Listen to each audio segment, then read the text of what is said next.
بسم الله الرحمن الرحيم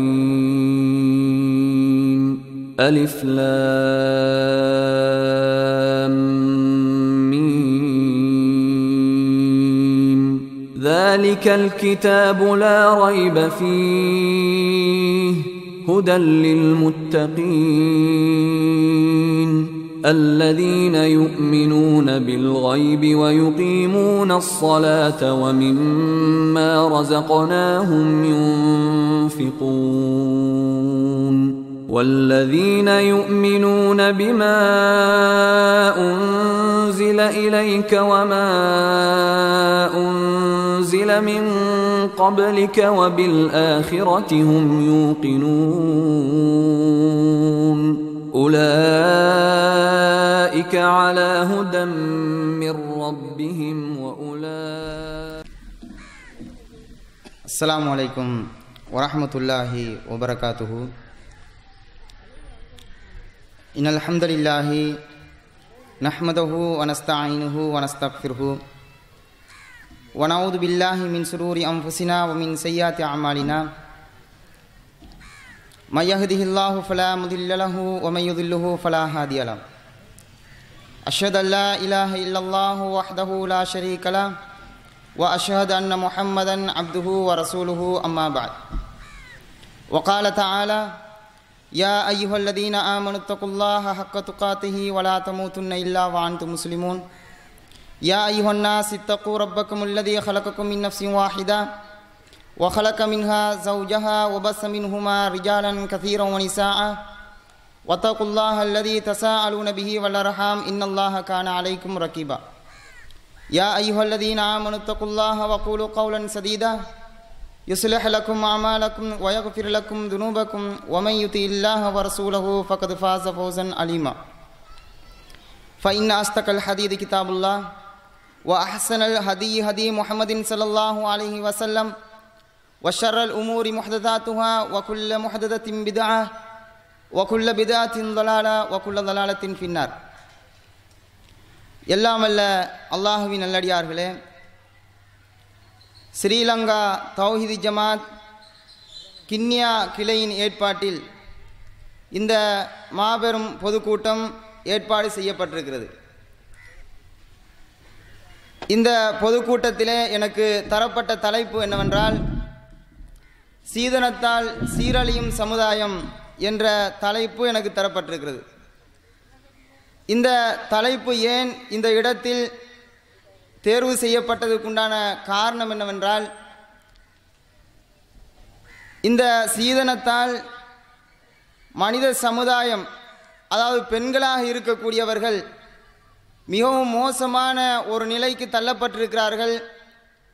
தள்ளப்பட்ட இந்த சம்பவங்களை எல்லாம், இந்த நிகழ்வுகளை எல்லாம் அறிந்தாலும் கூட ஆண் சமுதாயமாக இருக்கக்கூடியவர்கள் அதை எதிர்க்க முடியாதவர்களாகவும் அதை கண்டுக்காத ஒரு பாவமாகவும் இருக்கின்ற காரணத்தினால் இந்த வரதட்சணையால் என்ன விளைவுகள் ஏற்படுகின்றது, இந்த சமுதாயம் எந்த அடிப்படையிலே சீர்குலைக்கப்பட்டிருக்கிறார்கள் என்ற அந்த காரண காரியங்களோடு தெளிவுபடுத்த வேண்டும் என்பதற்காக வேண்டித்தான் இந்த தலைப்பு தரப்பட்டிருக்கிறது. எல்லாமல்ல அல்லாஹ்வின் நல்லடியார்களே, இந்த உலகத்தில் மனித சமுதாயம் சந்தோஷமாக வாழ்கிறார்கள் என்றால் அது மாத்திரம் இல்லாமல் அவர்கள் பாவமான அந்த வழியின் பக்கம் செல்லாமல் இருப்பதாக இருந்தாலும் அதுக்குண்டான காரணம் என்னவென்றால், அல்லாஹ் தஆலா மனித சமுதாயங்களுக்கென்று திருமணத்தை அல்லாஹ் ஆக்கி வைத்திருக்கிறான். இந்த திருமணத்தின் மூலமாகத்தான் அதிகமானவர்கள் சந்தோஷமடையக்கூடியவர்களாக, மன அமைதி பெறக்கூடியவர்களாக இருக்கக்கூடியதை நாங்கள் பார்க்குறோம். அது மாத்திரம் இல்லாமல் வயதுக்கு வந்தவர்கள் நிறைய பேர், திருமணம் முடித்தவர்கள் தவறான வழியில் சென்றுவிடக்கூடாது என்பதற்காக வேண்டியும் அல்லாஹ் தஆலா இப்படியான ஒரு அரணை நமக்கு தந்திருக்கிறான். ஆனால் இந்த திருமணத்தின் மூலமாக நமக்கு ஏற்படக்கூடிய மன அமைதி, சந்தோஷமான வாழ்க்கை இருக்கிறது என்று திருமறை குர்ஆனில் அல்லாஹ் நமக்கு சொல்லி காட்டும் போது ஒமன் ஆயாத்திஹி அன் ஹலக்கலக்கும் மின் அம்புசிக்கும் அஸ்வாஜா லி தஸ்குனு இலைஹா. அல்லாஹ் சொல்லி காட்டுகிறான், உங்களுக்குள்ளேயே நாங்கள் ஜோடிகளாக ஆக்கி வைத்திருக்கிறோம். எதற்காக வேண்டி என்றால் தஸ்குனு இலைஹா, நீங்கள் அவளின் பக்கம் சந்தோஷமான அமைதி பெற வேண்டும் என்பதற்காக வேண்டியும், வஜால பைனக்கும் மவத்தத்தம் வரஹ்மா, அது மாத்திரம் இல்லாமல் கணவன் மனைவிக்கு மத்தியில் நாங்கள் ஒரு இணக்கத்தையும் ஒரு அன்பையும் அருளையும் ஆக்கி வைத்திருக்கிறோம் என்று திருமறையில் அல்லாஹ் சொல்லி காட்டுகிறான். அப்போ அல்லாஹ் இந்த திருமணத்தின் மூலமாக எதை வைத்திருக்கிறான் என்றால், திருமணம் முடிப்பதின் மூலமாக நமக்கு மன அமைதி இருக்கிறது, சந்தோஷம் இருக்கிறது. அதே மாதிரி நமக்கு ரெண்டு பேருக்கு மத்தியில் ஏற்படக்கூடிய அந்த உறவுகள் மூலமாக அல்லாஹ்வுடைய அருள் இருக்கிறது என்று நமக்கு திருமறை குர்ஆனில் அல்லாஹ் சொல்லி காட்டுகிறான். ஆனால் அதாவது இதை அனுபவிக்கக்கூடியவர்கள், இதனுடைய யதார்த்தத்தை புரிந்தவர்களுக்கு தெரியும் இது உண்மைதான், இதன் மூலமாக சந்தோஷங்கள் இருக்கத்தான் செய்கிறது தெரிகிறது. ஆனால் இன்னும் என்ன சொல்வார்கள், கல்யாணம் கட்டிப்பார் அப்படின்னு சொல்வார்கள். என்ன அர்த்தம்? திருமணத்தை முடிச்சு பாருங்கிற அர்த்தம் கிடையாது. என்ன அர்த்தம்னு கேட்டால் அதை பேச்சு வழக்கில் சொல்லுவாங்க. கல்யாணம் கட்டிப்பார் அப்படின்னு சொன்னால் அந்த கல்யாணம் முடிச்சிட்டாலேயே அது ஒரு புதைகுழியாக ஆகிவிடுகிறது என்று சொல்லுவாங்க. ஆனால் இது உண்மைதானா? ஆனால் சிலர்கள் படக்கூடிய கஷ்டத்தின் மூலமாக உண்மை மாதிரி தான் தெரியும். எப்படி? திருமணம் முடிச்சுட்டா நிறைய பேருக்கு சந்தோஷம் இல்லை. திருமணம் முடிச்ச என்ன செய்யறான், சந்தோஷம் இல்லாமல் நிம்மதி இல்லாமல் வாழ்க்கையே இருக்கிறான். சரி, ஒருத்தன் திருமணம் முடிச்சவன்ட்டு ஒரு ஆலோசனை கேட்குறான், திருமணம் முடிச்சுக்கலாமா, எப்படி இருக்கும், சந்தோஷமா இருக்குமா அப்படின்னு கேட்டால், திருமணம் முடிச்சு அனுபவப்பட்டவன் என்ன சொல்கிறான்னு கேட்டால், நீ அந்த அதாவது இப்போ நீ அதை தேர்ந்தெடுத்துறாத, கஷ்டம், அதில் நிம்மதி இல்லை என்று சொல்கிறார்கள். ஆனால் திருமறை குர்ஆன் என்ன சொல்கிறது? திருமணத்தின் மூலமாக உங்களுக்கு சந்தோஷம் இருக்கிறது, மன அமைதி இருக்கிறது. ஆனால் முடித்தவர்களுக்கு என்னவா இருக்குதுன்னு கேட்டால் கஷ்டமாக இருக்குது. என்ன காரணம்? ஏன் அது கஷ்டம்? அல்லாஹ் சொல்கிறான் மன நிம்மதி இருக்குதுன்னு. ஆனால் நமக்கு கஷ்டமாக இருக்குதுன்னு கேட்டால் அது திருமணத்தின் மூலமாக கஷ்டம் கிடையாது, நாங்களாக கஷ்டப்படுத்திக்கிட்டோம். அந்த திருமணத்தை சரியான அடிப்படையில் ஆக்காதினால் நமக்கு கஷ்டமாக இருக்குது. என்ன காரணம்?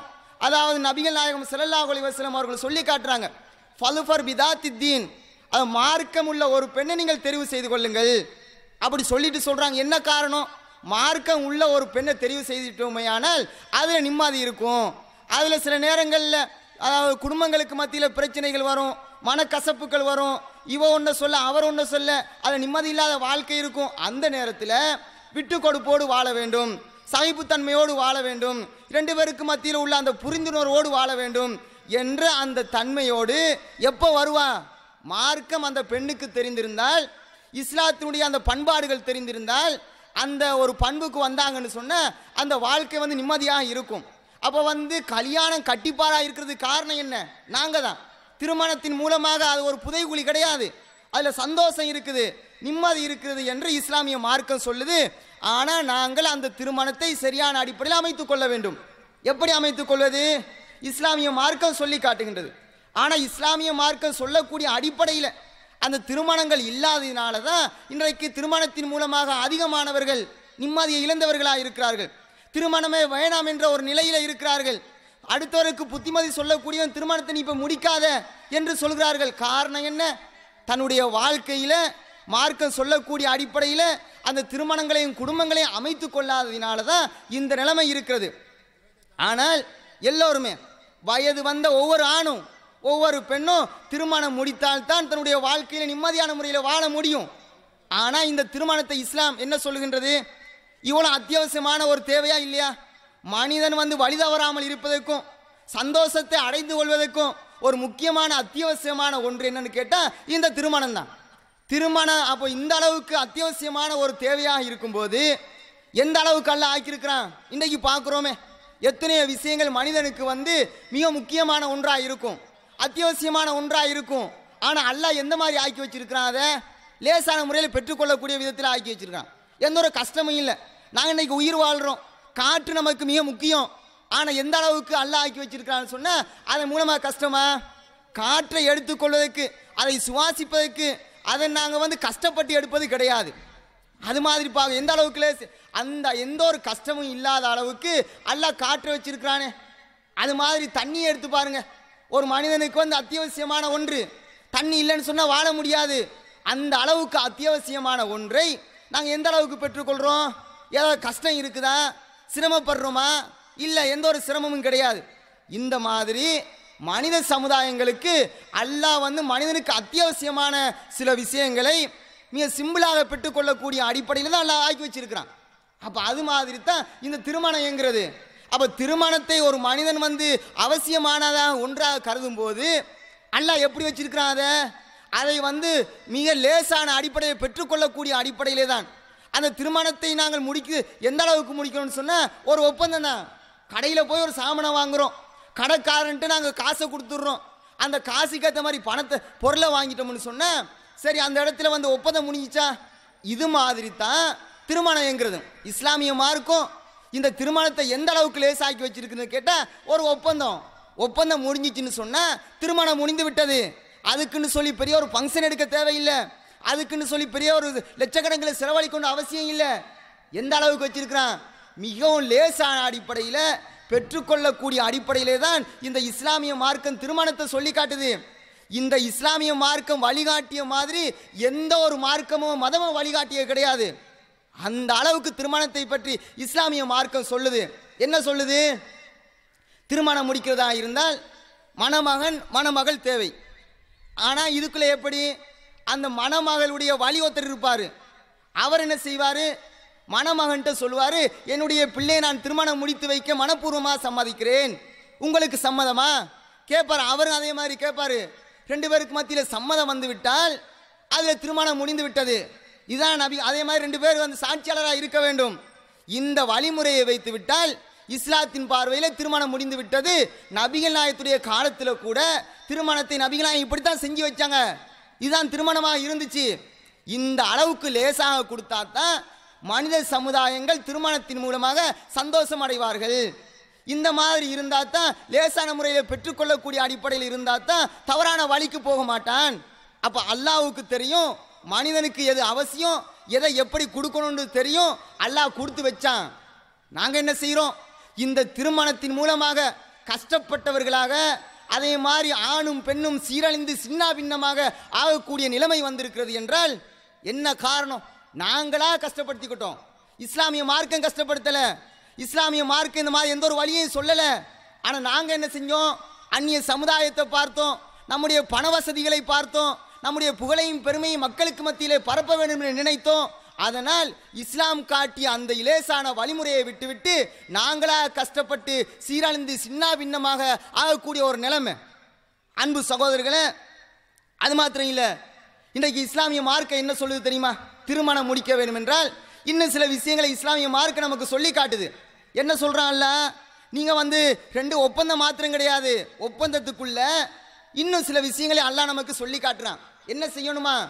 ஒரு ஆண் திருமணம் முடிக்கக்கூடிய நேரத்தில் அவன் என்ன செய்யணும்? வாத்து நிசா சதுகாத்திஹின்ன நிஹ்லா, அவன் ஒரு பெண்ணுக்கு தன்னுடைய மகர் தொகையை கொடுக்க வேண்டும் என்று அல்லாஹ் சொல்லி காட்டுறான். அப்போ திருமணம் எப்போ அது நிவர்த்தியாக ஆகும்? ஒரு ஆணாக இருக்கிறவன் பெண்ணுக்கு தன்னுடைய மகர் தொகையை கொடுக்க வேண்டும். மகர் தொகையை அவன் தீர்மானிப்பான். அப்போ அவன் தீர்மானிக்கக்கூடிய அளவுக்கு தான் இஸ்லாமிய மார்க்கம் கடமையாக்கி இருக்குது. அப்போ ஒரு ஆண் என்ன செய்யணும்? தன்னுடைய மகர் தொகையை கொடுத்து தான் திருமணத்தை முடிக்க வேண்டும் என்று இஸ்லாமிய மார்க்கம் சொல்லுது. அது மாத்திரம் எந்த அளவுக்குன்னு கேட்டால், நபிகள் நாயகம் ஸல்லல்லாஹு அலைஹி வஸல்லம் அவரிடத்தில் ஒரு பெண்ணு வர்றாங்க. கேட்குறான், யாரை சொல்லனா அவங்கள என்ன திருமணம் முடிச்சுக்கோங்க அப்படின்னு கேட்கும்போது நபிகள் நாயகம் ஸல்லல்லாஹு அலைஹி வஸல்லம் அவரிடத்தில் இந்த முடிக்கன்னு மறுத்துட்டாங்க. பக்கத்தில் உள்ள ஒருத்தர் சொல்கிறாரு, யாரை சொல்ல எனக்கு திருமணம் முடிச்சு வைங்க அப்படின்னு சொல்லும்போது அதுக்கு நபிகள் நாயகம் கேட்குறாங்க, திருமணம் முடிச்சு வைக்கிறேன், திருமணம் செல்லுபடியாக வேண்டும் என்றால் நீ மகர் தொகை கொடுக்கணுமே, உன்னத்தில் மகர் இருக்கிறதா, உன்னால் கொடுக்க முடியுமா அப்படின்னு சொல்லி நபிகள் நாயகம் கேட்குறாங்க. அப்போ அவர் சொல்கிறார், யாரை சொல்ல என்கிட்ட இல்லை, மகர் கொடுக்க முடியாது அப்படின்னு சொன்னால், அப்போ மகர் கொடுக்க முடியாது எப்படி திருமணம் முடித்து வைக்கிறது? அப்போ நீ இரும்பாலான ஒரு மோதிரத்தையாவது போய் பெற்றுக்கிட்டு வா அப்படின்னு சொல்லி அனுப்புகிறாங்க. அப்போ அவர் என்ன செய்கிறாருன்னு கேட்டால், அவர் போகிறாரு, போய் தேடி பார்க்குற இரும்பாலான மோதிரம் கூட கிடைக்கல. அப்போ நபிகள் நாயகத்துக்கு சொல்கிறாரு, யாரை சொல்ல எனக்கு அந்த மாதிரியான இரும்பாலான ஒரு மோதிரம் கூட கிடைக்கல, அப்போ வேறு என்ன தான் இருக்குது? அந்த பெண்ணை திருமணம் முடிக்கணும் தான் நீ மகர் கொடுத்தாகணுமே, வேறு ஏதாவது ஒன்று இருக்குதா அப்படின்னு கேட்டால் அவர் சொல்றாரு, யார சொல்லலாம், என்னிடத்துல இருக்கக்கூடிய இந்த வேட்டி மட்டும் தான் பாதியை நான் வந்து மகராக கொடுக்குறேன் அப்படின்னு சொன்ன உடனே நபிகள் நாயகம் சொல்றாங்க, நீ உடுத்தக்கூடிய இந்த வேட்டியை கொடுத்தியன்னு சொன்ன என்ன நடக்கும், உனக்கு வந்து ஆடை இல்லாமல் போவோம். அதாவது அவ அணிஞ்சா நீ அணிஞ்சா அவக்கு இல்லை, அவ அணிஞ்சா உனக்கு இல்லை, இந்த மாதிரி நிலைமை இருக்கும் அப்படின்னு சொல்றாங்க. என்ன விளங்குது அதுல? அப்போ அந்த அளவுக்கு இல்லாத ஒண்ணுமே இல்லை, மகர் கொடுக்கறதுக்கு ஒண்ணுமே இல்லை, திருமணமும் முடிச்சு வைக்கணும், திருமணம் செல்லுபடியாக ஆக வேண்டும் என்றால் மகர் இருக்க வேண்டுமே, மகர் இல்லை என்ன செய்வது என்று இருக்கும்போது கொஞ்ச நேரம் இருக்கிறாரு. என்ன செய்யற, நமக்கு ஒரு வழியும் இல்லையே, எப்படி திருமணத்தை முடிச்சு கொள்றது என்ற ஒரு நிலையில இருக்கும்போது ஒண்ணுமே நமக்கு வந்து திருமணம் முடிக்க முடியாது அப்படின்னு சென்றுறாரு. அப்ப நபிகள் நாயகம் கூப்பிடுறாங்க, கூப்பிட்டு சொல்றாங்க, ஒண்ணுக்குமே வழி இல்லாத ஒருத்தர் நபிகள் நாயகம் கூப்பிட்டு சொல்றாங்க, ஏதாவது திருமறை குர்ஆன்ல உனக்கு பாடமாக்கிய மனநமிட்ட சூறாக்கள் இருக்கிறதா கேட்குறாங்க. நபிகள் நாயகம் அந்த சஹாபி சொல்றாரு, ஆமா நான் சில சூறாக்களை மனப்பாடம் பண்ணி வச்சிருக்கிறேன் அப்படின்னு சொல்லும்போது, சரி இந்த சூறாவை அவளுக்கு நீ கற்றுக் கொடுத்து அவளை வந்து மனைவியாக நீ மாற்றிக்கொள் அப்படின்னு சொல்லி நபிகள் நாயகம் சொல்றாங்க. அன்பு சகோதரர்களே, அப்போ எந்த ஒரு பெண்ணை திருமணம் முடிக்க வேண்டும் என்றால் மகர் தொகை கொடுத்தே ஆக வேண்டும் என்று இஸ்லாமிய மார்க்கம் நமக்கு சொல்லி காட்டுகின்றது. அது மாதிரி இந்த நபிகள் நாயகத்துடைய காலத்தில் மாத்திரம் கிடையாது, மூசா நபியுடைய வரலாற்றை எடுத்து பாருங்க. மூசா நபி கூட அவங்களுடைய காலத்தில், அதாவது திருமணம் என்பது என்ன செய்யணும், மகர் தொகை கொடுக்கணும் என்று இஸ்லாம் இந்த முகமது நபியை மாத்திரம் சொல்லாமல் அதுக்கு முன்னிருந்த நபிமார்கள் கூட அந்த மாதிரி தான் இருந்துச்சு. மூசா நபி என்ன செய்கிறாங்க, ஒரு கிராமத்துக்கு போகிறாங்க. கிராமத்துக்கு போனால் அங்கே என்ன செய்கிறாங்கன்னு சொன்னால், ஒரு பெண் வந்து தண்ணி இறைக்கிறதுக்காக வந்திருக்கிறாங்க. ஆனால் தண்ணி இறைக்க ஒரு சமுதாயம் தண்ணி இறைத்து கொண்டு தண்ணி எடுத்துகிட்டு இருக்கிறாங்க. ரெண்டு பெண் என்ன செய்ய ஓரமாக நிற்கிறாங்க. அவ மூசா நபி இதை பார்த்த உடனே கேட்குறாங்க, என்ன இங்கே நிற்கிறீங்க என்று கேட்கும்போது அதுக்கு அந்த பெண்கள் சொல்கிறாங்க, இந்த மாதிரி எங்களுடைய தந்தைக்கு வந்து சுகம் கிடையாது, சுகம் இல்லாமல் இருக்கிறாங்க, அதனால் நாங்கள் தண்ணி எடுக்கிறதுக்காக வேண்டி வந்திருக்கிறோம். அங்கே ஒரு கூட்டம் இருக்கிறார்கள், அந்த கூட்டம் போனதுக்கு பிறகு நாங்கள் தண்ணி எடுக்கிறோம் அப்படின்னு சொல்லி அந்த பெண்கள் சொல்கிறாங்க. சரி மூசா நபி என்ன செய்கிறாங்கன்னு கேட்டால், தாங்க நான் உங்களுக்கு தண்ணி எடுத்து தர்றேன் அப்படின்னு சொல்லிட்டு அவங்க தண்ணி எடுத்து கொடுக்குறாங்க. தண்ணி எடுத்து கொடுத்து இந்த பெண்கள் என்ன செய்கிறாங்கன்னு கேட்டால் அவங்களுடைய வீட்டுக்கு போகிறாங்க. போய் சொல்கிறாங்க, இந்த மாதிரி ஒருத்தர் எங்களுக்கு தண்ணி எடுத்து தந்தார், நம்பகமான ஒருத்தர் அப்படின்னு சொல்லிட்டு அவர் தந்த அந்த அவர் செய்த அந்த வேலைக்கு கூலியாக எதையாவது ஒன்று தாங்க, கொண்டு போய் கொடுக்குறேன் அப்படின்னு சொல்லி என்ன செய்ய அந்த பெண்கள் தந்தை இடத்துல கேட்குறாங்க. அப்போ வந்து தந்தை என்ன சொல்கிறாரு, சரி அவரை நீங்கள் அழைச்சிட்டு வாங்க, சரி அவரோட பேசுவோம், அவருக்கு கொடுப்போம் அப்படின்னு சொல்லிட்டு அவனை அழைச்சிட்டு வர சொல்கிறாங்க. சரி அவங்கள கூட்டிகிட்டு வந்து அப்போ பாருங்க சொல்கிறாங்க, வந்து இனி அதாவது நான் உனக்கு அந்த கூலியை தர்றேன், ஆனால் அதே மாதிரி அவங்க அது மாத்திரம் இல்லாமல் இன்னும் சொல்கிறாங்க, இவர் நம்பகமான ஒருத்தர் நல்லவர் அப்படின்னு சொல்லி அவருக்கு சர்டிஃபிகேட் கொடுத்த உடனே அப்போ வந்து திருமணங்கள் முடித்து கொடுக்கலாமே என்ற ஒரு எண்ணம் வந்து என்ன செய்யப்படுதுன்னு கேட்டால் அங்கே வந்து சொல்கிறாங்க, நீ வந்து என்னிடத்தில் 8 ஆண்டுகள் நீ வந்து வேலை செய்தால் என்னுடைய 2 பெண்களில் ஏதாவது ஒரு பெண்ணை நீ திருமணம் முடித்துக்கொள் அப்படின்னு சொல்லி சொல்கிறாரு. அப்படி இல்லையா, உனக்கு விருப்பமாக இருந்தால் 10 ஆண்டுகள் நீ திருமணம் முடித்துக்கொள், 10 ஆண்டுகள் என்னிடத்தில் வேலை செய்துவிட்டு என்னுடைய பெண்ணை நீ திருமணம் முடித்துக்கொள் அப்படின்னு சொல்லி மூசா நபிக்கு அந்த பெண்ணுடைய தந்தை சொல்கிறாரு. அப்போ என்ன விளங்குது, ஒரு பெண்ணை திருமணம் முடிப்பதாக இருந்தால் குறைஞ்சபட்சம் எவ்வளோ வருஷம் தெரியுமா, 8 ஆண்டுகள் அவரிடத்தில் வேலை செஞ்சாதான் அந்த பெண்ணை வந்து திருமணம் முடித்து கொடுப்பேன், அதை மகராக ஆக்கி கொள்ளக்கூடிய அடிப்படையில் இந்த இஸ்லாமிய மார்க்கம் நமக்கு என்ன செய்து கட்டளை போடுகின்றது. அப்போ வந்து நாங்கள் என்ன விளங்கணும், இஸ்லாமிய மார்க்கம் என்பது திருமணத்தை வந்து முடிக்க போகிறாங்கன்னு சொன்னால் ஒரு ஆண் கட்டாயமாக அவன் வந்து அந்த மகரை கொடுத்தே ஆக வேண்டும் என்று இஸ்லாமிய மார்க்கம் வலியுறுத்துகின்றது. கொடுத்தே ஆக வேணும், கொடுக்கலன்னு வைங்க அது திருமணம் பந்தத்துக்கு வரவே வராது என்று இஸ்லாமிய மார்க்கம் பணிக்கின்றது. ஆனால் நபிகள் நாயகம் சொல்றாங்க, அந்நிக்காஹு மின் சுன்னத்தி, திருமணம் என்பது என்னுடைய வழிமுறையிலே இருந்து உள்ளது. ஃபமன் ரகிப அன் சுன்னத்தி, என்னுடைய அந்த வழிமுறையை யார் புறக்கணிக்கிறானோ ஃபலைஸ மின்னி, அவன் என்னை சார்ந்தவன் கிடையாது என்று நபிகள் நாயகம் சொன்னாங்க. அப்போ திருமணம் என்பது நபிகள் நாயகம் காட்டிய வழிமுறை, எல்லோருமே திருமணத்தை முடிக்க வேண்டும், அதனால் மன அமைதி இருக்கிறது, சந்தோஷம் இருக்கிறது. ஆனால் எப்படி அதை முடிக்கிறது, எந்த மாதிரி அந்த திருமணத்தை ஆக்கிக் கொள்வது, நபிகள் நாயகம் எப்படி கற்றுத்தந்தார்களோ, எந்த வழிமுறையை நமக்கு சொல்லி தந்தார்களோ அந்த அடிப்படையில் திருமணம் இருக்க வேண்டும் என்று இஸ்லாமிய மார்க்கம் நமக்கு சொல்லுது. ஆனால் அன்பு சகோதரர்களே, எந்த அளவுக்கு இப்போ ஆயிடுச்சு தெரியுமா? இஸ்லாமிய மார்க்கத்தினுடைய அந்த வழிமுறைகள் அனைவருக்கும் தெரியும். நபிகள் நாயகம் இப்படித்தான் திருமண முறையை சொல்லித் தந்தார்கள் என்பதை படித்திருக்கிறார்கள். ஆனால் அந்த வழிமுறை இஸ்லாமிய சமுதாயத்தில் இருக்கிறதா? அது அந்த அடிப்படையில் இந்த திருமணத்தை முடிக்கப்படுகின்றதா? இல்லவே இல்லை. எந்த அளவுக்குன்னு சொன்னால், அதாவது மனித விமானம் இல்லாத அளவுக்கு, மனிதத்தன்மை இல்லாத அளவுக்கு இன்றைய மனித சமுதாயங்கள் இந்த திருமணத்தின் மூலமாக மாறி இருக்கிறார்கள். எந்த அளவுக்கு? ஜாகிலியா காலகட்டம், அந்த நேரத்தில் என்ன செய்வாங்க தெரியுமா? பெண் பிள்ளைகள்லாம் பிறந்தா அப்படி உயிரோட புதைச்சிருவாங்களாம். ஏன்? அதை ஒரு கேவலமாக நினைச்சாங்க. பொம்பளை பிள்ளை பிறந்தாலே அதை ஊரை விட்டு ஒதுக்கக்கூடிய அடிப்படையில், கேவலமான அடிப்படையில் நினைத்தார்கள். அதனால் பெண் பிள்ளையை பிடிக்காமல உயிரோடு புதைத்தார்கள். அல்லாஹ் திருமறையில் சொல்றான் பாருங்க, வைதா புஷ்ரா அஹதுஹும் பில் உன்சா, பெண் பிள்ளை பிறந்து விட்டது என்று அவர்களுக்கு நன்மாராயம் கூறப்பட்டால், பெண் பிள்ளை உங்களுக்கு கிடைச்சிருக்கிறது, பெண் பிள்ளை பிறந்திருக்கிறது என்று ஒரு செய்தி, நல்ல செய்தி அவங்க கேள்விப்பட்டார்களே, ஆனால் அவர்களுடைய முகங்கள் கருத்து விடுகிறது என்று அல்லாஹ் நமக்கு சொல்லி காட்டுகிறான். அப்போ ஒரு பெண் பிள்ளை பிறக்கிறதினால் அது மோசமானது என்று நினைத்தான். அது நமக்கு அருவருக்கக்கூடிய ஒரு காரியமாக நினைத்தார்கள். ஆனால் அது ஜாகிலியா காலத்தில் இருந்துச்சு. நபிகள் நாயகம் தூதராக வந்தார்கள். அந்த காரியத்தை அப்படியே ஒழித்து கட்டி இந்த இஸ்லாமிய மார்க்கத்தை தெளிவான ஒரு மார்க்கமாக ஆக்கினார்கள். மனித சமுதாயத்துக்கு ஒரு நேர்வழி காட்டக்கூடிய ஒரு மார்க்கமாக, மனித சமுதாயத்தை கஷ்டப்படுத்தாத ஒரு மார்க்கமாக, எல்லாருமே சமமான என்ற அந்த சமத்துவத்தை போதிக்கக்கூடிய ஒரு மார்க்கமாக நபிகள் நாயகம் அவர்கள் நமக்கு தந்திருக்கார்கள். என்றால் இன்றைக்கு என்ன நிலைமை? நபிகள் நாயகம் அவர்கள் அன்றைய காலத்தில், நபிகள் நாயகத்துக்கு முந்தைய காலம் ஜாகிலியா காலத்தில் பெண்கள் பிறந்தாலே புதைத்தார்கள், முகம் சுளித்தார்கள், முகத்தை கருக்க வைத்தார்கள். ஆனால் அதே நிலைமை இன்னும் இருக்கா இல்லையா? இன்று பார்க்குறோமே, ஒரு பொம்பளை பிள்ளை பிறந்திருச்சு, ஸ்கேனிங் பண்ணி பார்க்குறாங்க, பொம்பளை பிள்ளை என்று சொன்னாலேயே முகம் கருத்து விடுகின்றது. சந்தோஷம் இல்லை, இதுக்கு மேலே நாங்கள் பிள்ளையே பெக்கக்கூடாது என்ற ஒரு எண்ணம் நமக்கு வருகிறதா இல்லையா? என்ன காரணம் பின்னாடி சொல்கிறேன்.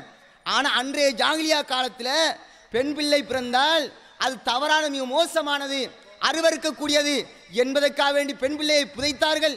அதே மாதிரி முகத்தை சுளித்தார்கள். ஆனால் அந்த ஜாகிலியா காலத்துடைய நிலைமை, பெண்கள் பிறந்தால் அதுக்காக நீ முகம் சுளிக்கிறார்கள் இன்றைக்கு. அதே மாதிரி எந்த அளவுக்குன்னு கேட்டால், பெண் பிள்ளைகள் பிறந்தாலேயே கள்ளிப்பாலை கொடுத்து கொள்ளக்கூடியவர்கள் இருக்கிறார்கள். அதே மாதிரி பெண் பிள்ளை நமக்கு பிடிக்காது, சரி வராது என்கிறதுக்காக வேண்டி கருவிலே அதை அழித்து விடுகிறார்கள். இன்றைக்கு நிலைமை இருக்குது. அன்றைக்கு பிறந்ததுக்கு பிறகு அன்றைய ஜாகிலியா காலத்தில் வெட்டி உயிரோடு புதைத்தார்கள். இன்றைக்கு என்ன செய்யப்படுகிறார்கள்? இன்றைக்கு அதாவது தொட்டிகளிலையும் இந்த மாதிரி கருவிலையும் அழிக்கக்கூடிய நிலைமைக்கு இன்றைய சமுதாயங்கள் மாறி இருக்கிறார்கள். காரணம் என்ன? அன்றைக்கு எகிழிப்பா நினைச்சான், பொம்பளை பிள்ளை பிறந்தாலே மிக மோசமானது என்று நினைச்சான். இன்றைக்கு அது காரணம் கிடையாது. பொம்பளை பிள்ளை பிறக்கிறதுனால யாராவது தவறாக பார்க்குறோமா? பொம்பளை பிள்ளை ஒருத்தனுக்கு பிறந்துட்டாலேயே அது மோசமான ஒன்று நினைக்கிறோமா? யார் நினைக்கிறது இல்லை. ஆனால் அன்றைய ஜாகிலியா காலத்தோடு ஒரு விதத்திலே செய்தான், இன்றைய காலத்தில் ஒரு விதத்தோடு பெண் சமுதாயத்தை அழிக்கிறான் என்றால், முகம் சுளிக்கிறான் என்றால், அது காரணம் என்ன தெரியுமா? எல்லாமே திருமணம் முடிச்சு கொடுக்கணுமே. திருமணம் முடிச்சு கொடுக்கக்கூடிய நேரத்தில் அந்த பிள்ளையை கரை சேர்ப்பதாக இருந்தால் என்னால் முடியாது, வரதட்சணை கொடுக்கணும் கேட்க. அந்த பிள்ளை திருமண வயசு அடைஞ்சா திருமணம் கண்டிப்பாக முடிச்சு கொடுக்காட்டி மற்ற சமுதாயம் வித்தியாசம் பார்ப்பார்கள்.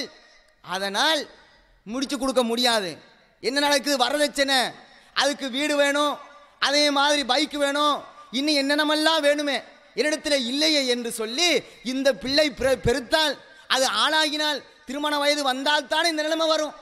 திருமண வயது இல்லாமல் அழிச்சிட்டோம்னு சொன்னால் இந்த நிலைமை வராது என்ற அளவுக்கு மாறி அன்றைய ஜாகிலியா காலத்தில் எந்த காரியத்தை செய்தார்களோ அந்த காரியத்தை வரதட்சணையின் காரணத்தினால் இன்று அரங்கேற்றப்படுகின்றதா இல்லையா? அரங்கேற்றப்படுகின்றது அன்பு சகோதரர்களே. ஆனால் இது மாத்திரம் இல்லை, இன்றைக்கு பார்க்குறோம் எந்த அளவுக்கு இந்த வரதட்சணை ஏறிடுச்சுன்னு சொன்னால், எப்படி அதாவது ஒரு குடும்பத்தார் கணவன் மனைவி சேர்ந்து இந்த மாதிரி ஒரு பொம்பளை பிள்ளையை பெற்றெடுக்கிறதுக்கே கஷ்டப்படுறாங்கன்னு சொன்னால் எல்லாமே இந்த திருமணத்தை நினச்சி தான். ஏன் இன்றைக்கு பார்க்குறோம், ஒருத்தன் திருமணத்தை முடிக்க போகிறான் என்றால் அவனுக்கு திருமணம் ரெடி ஆகிட்டாங்கன்னு சொன்னால் என்ன நடக்குது தெரியுமா? ஆளுக்கு ஏற்ற மாதிரி வரதட்சணை. ஒருத்தன் கூலி வேலை செய்கிறான், கூலி வேலை செஞ்சான்னு சொன்னால் அவனுக்கு ஒரு மாதிரி ரேட்டு, எப்படி ரேட்டு தெரியுமா? அவன் வந்து கூலி வேலை செய்கிற அன்னைக்கு உழைக்கிறான், வீட்டில் சும்மா இல்லை, படுத்துட்டு சும்மா கிடக்கையில் அவன் தொழிலாளியாக இருக்கிறான், நல்லா சம்பாதிக்கிறான், ஒரு நாளைக்கு 1000 ரூபா அளவுக்கு வந்து உழைக்கிறான் அப்படின்னு சொன்னால் பரவாயில்லை. அவன் ஒழுக்கமானவனா, நல்லவனா, மார்க்கம் உள்ளவனா, இதெல்லாம் கிடையாது. என்ன செய்கிறோம்? அன்னைக்கு உழைத்து ஒரு நாளைக்கு 1000 ரூபா கொண்டு வரக்கூடியவனாக இருந்தால் அவனுக்கு எப்படிப்பட்ட ரேட்டு தெரியுமா? சரி பரவாயில்லை, அவனுக்கு எப்படியாவது ஒரு வீட்டை கட்டி கொடுக்கணும். யார் கட்டி கொடுப்பது? பெண்ணை பெற்றவர்கள், ஒன்றுமே இல்லாத ஒரு நிலையில் இருக்கிறவர்கள் கஷ்டப்பட்டு வளர்த்து அந்த பிள்ளைக்கு வந்து ஒரு வீட்டை எப்படியோ கொடுக்கணும். ஆனால் அவங்க உட்காரத்துக்கு வீடு இருக்காது, ஆனால் கல்யாணம் முடிச்சு கொடுக்கறதுக்கு வீடு வேணும். ஆனால் அந்த என்ன வீடு வேணுமே, அது மாதிரி அவனுக்கு என்ன வீடு மட்டுமா, பைக்கு வேணுமே, பைக்கையும் கொடுக்கணுமா? அப்போ இந்த மாதிரி ஒரு சாதாரணமாக அன்னைக்கு உழைக்கிறாங்கன்னு சொன்னால் இந்த மாதிரி ரேட்டில் ஏறி போகக்கூடியதை பார்க்குறோம். அது மாத்திரம் இல்லை, எந்த அளவுக்குன்னு கேட்டால் படித்தவர்கள், பெரிய பட்டம் பதவியில் உள்ளவர்கள், சம்பாத்தியத்தில் உயர்ந்தவர்கள், இவர்களும் கூட கை நீட்டி வாங்குறாங்கன்னு சொன்னால் வெட்கப்பட வேண்டாமா? நாங்களெல்லாம் ஒரு ஆணாக இருப்பதற்கு என்ன தகுதி? அதாவது எந்த அளவுக்கு இந்த கூலி வேலை செய்கிறவனுக்கு ஒரு ரேட்டா, அது மாதிரி கவர்மெண்ட்டில் ஜொப்பில் இருந்துட்டான்னு சொன்னால் மாதம் 30-40 வாங்குறான், நல்ல தொழிலில் இருக்கிறான், கண்ணியமாக இருக்கிறான் அப்படின்னு சொன்னால் ஒரு பொம்பளையை கல்யாணம் முடிச்சு கொடுக்கணுண்டா அவனுக்கு ரேட்டு பேசுகிறார்கள். எப்படி? வருமானம் உள்ளவன், நல்லா படித்தவன், பட்டதாரில் உள்ளவன், இவனுக்கு எங்களுக்கு என்ன செய்யணும்? சும்மா முடிச்சு தர முடியாது, எப்படியா சரி வீட்டை கொடுக்கணும், எப்படியா சரி பைக்கு வேணும், அல்லது வந்து ஏதாவது ஒரு வாகனத்தை கொடுத்து தான் திருமணத்தை முடிக்க வேண்டும் என்ற ஒரு நிலைமை இருக்குதா இல்லையா? இதை படித்தவர்கள் எடுக்கிறார்களா இல்லையா? அது மாதிரி டாக்டரு, இன்ஜினியரு இந்த மாதிரி தராங்கன்னு சொன்னால் அதனுடைய ரேட்டு வேற. அந்த அளவுக்கு தாறுமாறாக உயர்ந்து இந்த மனித சமுதாயம் சீரழிந்து சின்ன பின்னமாக ஆகிறார்கள் என்றால் என்ன காரணம்? யாரு காரணம்? ஏன் இந்த நிலைக்கு நாங்கள் ஆளாகி இருக்கிறோம்? அப்போ இந்த நிலைக்கு வந்து இருக்கிறோம்னு சொன்னால் நாங்கள் தான் காரணம். அது மாத்திரம் இல்லை, எந்த அளவுக்குன்னு கேட்டால் இந்த மாதிரிலாம் வாங்குறாங்களா இல்லையா?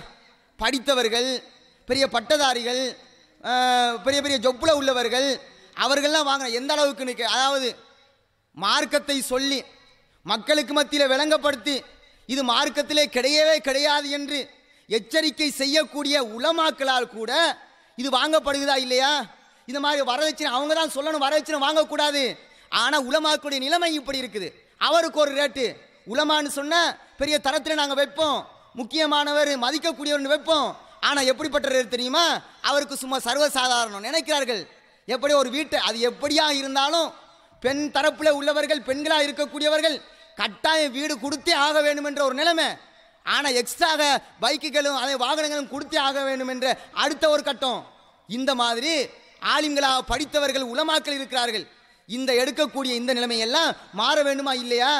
கண்டிப்பாக மாற வேண்டும். ஆனால் இதையெல்லாம் சொல்லக்கூடிய நிலையில் உள்ளவர்கள் அதையெல்லாம் வந்து கண்டுக்கவே கிடையாது, அதை பற்றி எச்சரிக்கிறதும் கிடையாது. ஆனால் எப்படி எச்சரிக்கிறது? யாராவது ஒருத்தன் வரதட்சணை வாங்கிட்டு நீ வரதட்சணை வாங்கக்கூடாது என்று சொல்ல முடியுமா?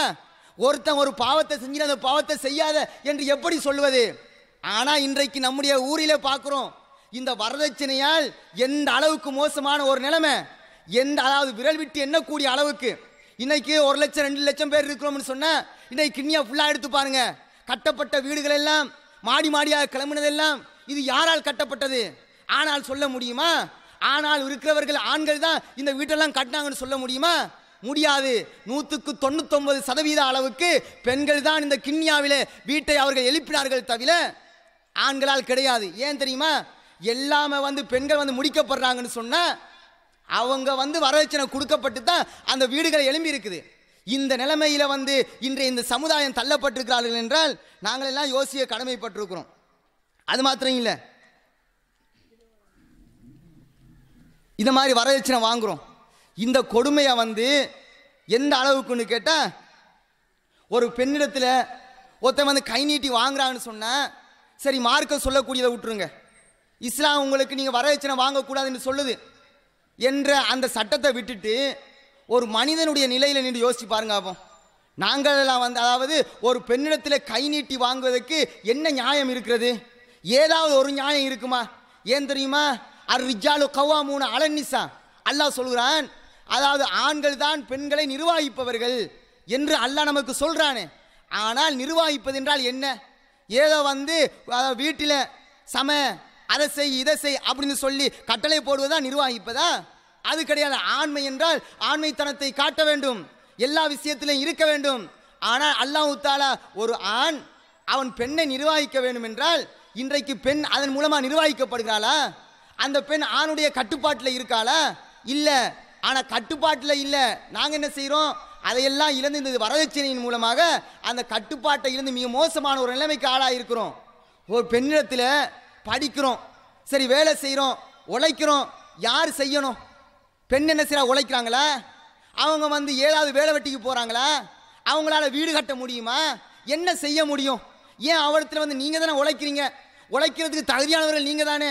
அதே மாதிரி ஒரு மனிதன் மனித தன்மையில் ஆண்மை தானே உழைக்க வேண்டும், அவன் தானே எல்லாத்தையும் பார்க்கணும். அப்போ அவன் தான் நிர்வகிக்கக்கூடிய ஒரு நிலையில் இருக்கும்போது எந்த முகத்தை வச்சு பெண்களிடத்தில் நீங்கள் வரதட்சணை வாங்குறீர்கள்?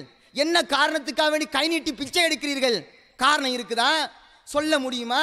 ஒரு காரணமும் சொல்ல முடியாது. ஏன் தெரியுமா? அவங்களுடைய நிலைமை அப்படி. அதாவது பெண்கள் எந்த அளவுக்குன்னு கேட்டால், இன்றைக்கு பார்க்குறோம், இந்த ஒருத்தன் எந்த காரணம் சொல்கிறான்? ஒரு பெண்ணிடத்தில் அவன் வரதட்சணை கேட்குறான்னு சொன்னால் அவன் காரணம் சொல்லக்கூடிய காரணம் என்ன? அவளால் உழைக்க முடியாது, சரி, அவளால் வேலைக்கு போக முடியாது, அவளால் சம்பாதிக்க முடியாது. ஆனால் இன்னைக்கு என்ன நிலைமை தெரியுமா? எதை காரணமாக வைக்கிறாங்கன்னு சொன்னால், இன்னைக்கு உழைக்க முடியும், இன்னைக்கு அவளால் ஆணை விடவும் சம்பாதிக்க முடியும் என்ற ஒரு காரணத்தை வைத்து அதுக்கு சொல்றாங்க. சரி, அவளால் சம்பாதிக்க முடியாதுதான். ஆனால் இன்றைக்கு அந்த நிலைமை வந்திருக்குதே. என்ன நிலைமை? ஒரு ஆண் தொழிலுக்காக வேண்டி தன்னுடைய ஊரை விட்டு வெளிநாடு செல்வதாக இருந்தால் 2 லட்சம் 3 லட்சம் செலவழிக்க வேண்டும். ஆனால் ஒரு பெண்ணுக்கு அப்படியா? பெண்ணை வெளிநாடு அனுப்புவதாக இருந்தால், அவன் லட்சக்கணக்கில் சம்பாதிக்கிறதா இருந்தால், அவளை ஏற்றுமதி செய்தால் நமக்கு அங்கிருந்து 3 லட்சம் நமக்கு சும்மா வருது. எந்த ஒரு தொழிலும் செய்யலையாவ. அதனால் அவ போனாலேயே ஒரு வீட்டை கட்டிடலாம். ஆனால் போய் சம்பாதிக்கிறது மூலமாக அவளுக்கு லாபம் கிடைக்குது. இதுதானே காரணம். வேற என்ன காரணத்தை சொல்ல முடியும்?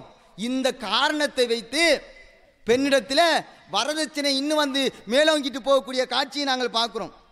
அன்பு சகோதரர்களே, அது மாத்திரம் இல்லை, ஒரு பெண்ணு நாங்கள் திருமணம் முடிக்கணும் வைங்க, இந்த அளவுக்கு மிக மோசமான ஒரு செயலை நாங்கள் செய்கிறோம்னு சொன்னால் என்ன நியாயம்? ஒரு நியாயமே கிடையாது. சும்மா யோசிச்சு பாருங்க. அதாவது திருமணம் முடிக்கிறதுனால 2 பேருக்குமே சந்தோஷம் இருக்கணும். ஆணுக்கும் சந்தோஷம் இருக்கணும், பெண்ணுக்கு சந்தோஷம் இருக்கணும். ஆனால் இதில் என்ன நடக்குதுன்னு கேட்டால், யார் இதன் மூலமாக அதிகமாக சந்தோஷம் அடைகிறது? இந்த திருமணத்தின் மூலமாக யார் அதிகமாக பாதிப்படைகிறது? எடுத்து பாருங்க. பாதிப்பு அடைவது யார் என்றால் ஒரு பெண்ணு தான். இந்த திருமணத்தின் மூலமாக கஷ்டப்படுவது ஒரு பெண்ணு தான். ஆனால் அந்த பெண்ணிடத்தில் நாங்கள் போய் கை நீட்டி வாங்குறோம்னு சொன்னால் உண்மையாக நாங்கள் மனிதர்கள் தானா? உண்மையாக மனித எண்ணங்கள் நம்மிடத்தில் இருக்கிறதா? அல்லது மனிதன் என்ற தோற்றத்தில் இருந்து வேறொரு இனமா? சொல்ல தெரியாது. அப்போ அந்த அளவுக்கு மிக மோசமான ஒரு நிலைமை இன்றைக்கு. எடுத்து பாருங்களேன். திருமண பந்தம் நடக்குது, திருமணம் முடிச்சிட்டாங்க. திருமணம் முடித்து விட்டால் அதில் படக்கூடிய கஷ்டம் யார் அதிகம்? பெண்ணு தான். ஒரு பெண்ணு திருமணம் முடித்ததுக்கு பின்னாடி அவள் பிள்ளை பெற்பதற்காக வேண்டி தயாராகிறாள் என்றால், கரு கட்டிட்டு வைங்க, என்ன நிலைமை தெரியுமா? சரியான முறையில் சாப்பிட முடியாது. சரியான முறையில் அவள் விரும்பின சாப்பாட்டை சாப்பிட முடியாது.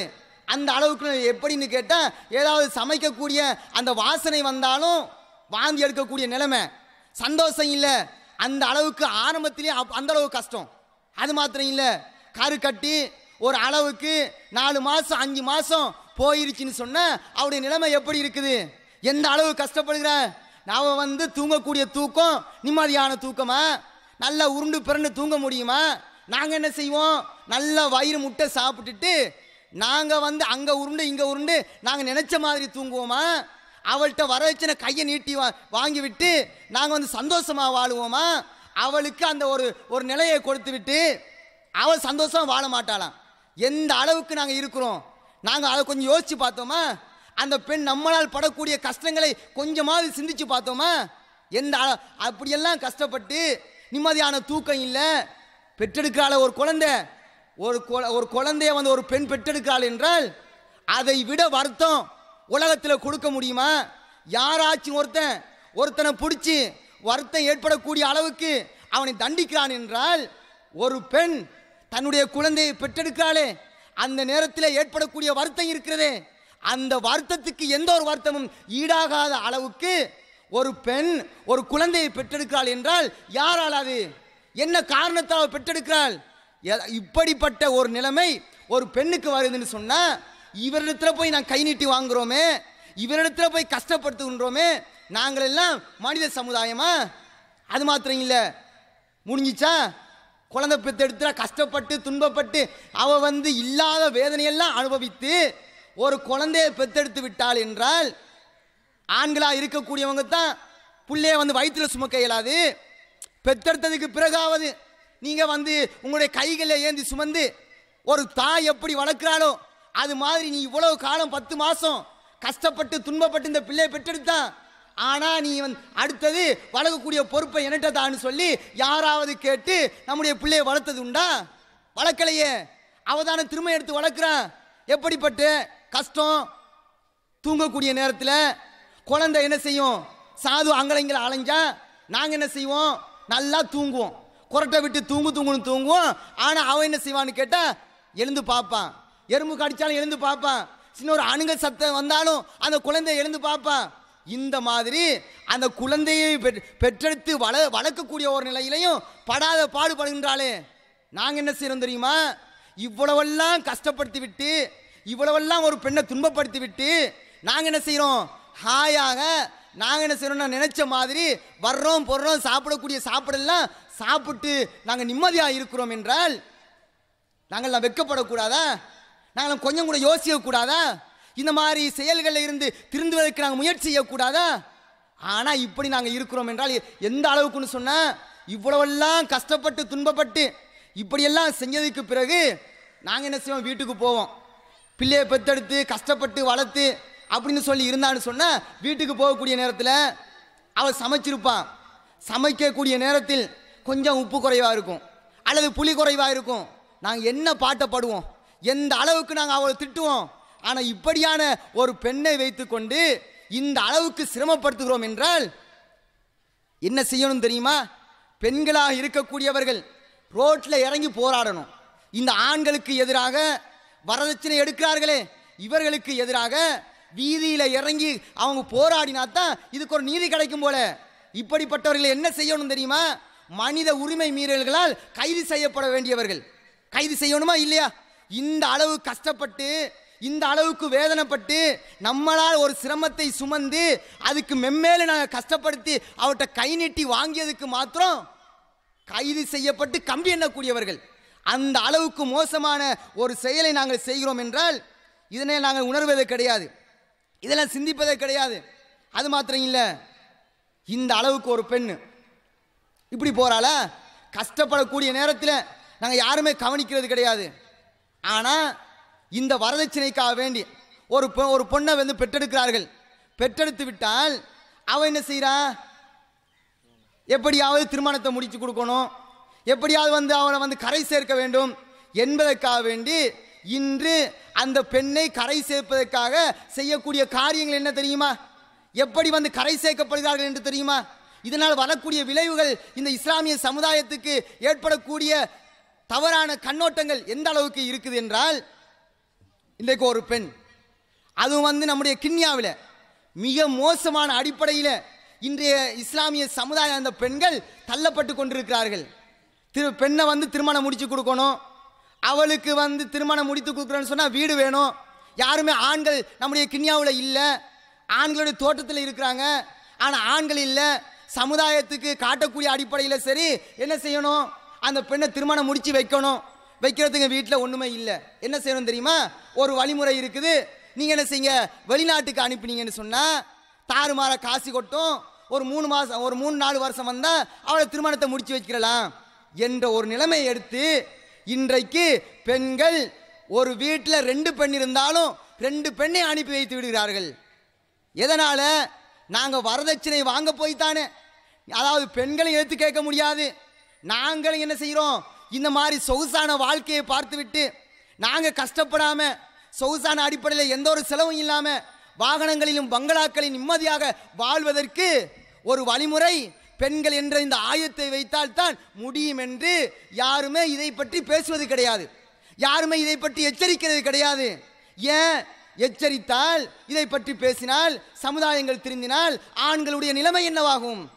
அதனால பெண்களை மோகப் பொருளாக பயன்படுத்தி நம்முடைய மற்ற தேவைகளுக்கும் பயன்படுத்த வேண்டும் என்ற ஒரு எண்ணம் தானே இது. ஆனால் என்ன நடக்குது? இன்றைக்கு பார்க்குறோம், பெண்கள் போகிறாங்க வெளிநாட்டுக்கு என்ற அந்த வரதட்சணையின் காரணத்தினால் இந்த வெளிநாட்டு நிலைமையை சொல்லணுமா, அதை தெளிவுபடுத்தணுமா? எல்லாருக்குமே வெட்ட வெளிச்சமாக தெரியுமே. இந்த உலகத்தில், இந்த நாட்டில், இந்த ஊரில் நடக்கக்கூடிய எல்லா விஷயங்களும் அறிஞ்சு தானே வச்சிருக்கிறோம். அறிந்து வைத்த நாம் ஏதாவது கொஞ்சமாவது குறைச்சிருக்கிறோமா? நம்முடைய வீட்டு பெண்களை அந்த தவறான வழிகளில் இருந்து பாதுகாக்க வேண்டும் என்று நினைத்தோமா? யார் நினைக்கல. என்ன நினைக்கிறான்? தன்னுடைய கஷ்டத்தை பார்க்குறான். யார்? பெற்றவர்கள் தன்னுடைய கஷ்டத்தை பார்த்து அந்த பொம்பளை எப்படி போனாலும் பரவாயில்லை, அவனுடைய வாழ்க்கை அவ தேடணும்னு சொன்னால் வெளிதான் கிளம்பணும் என்று அவன் அனுப்பி வைக்கிறான். கல்யாணம் முடிக்கிறவன் என்ன நினைக்கிறான்?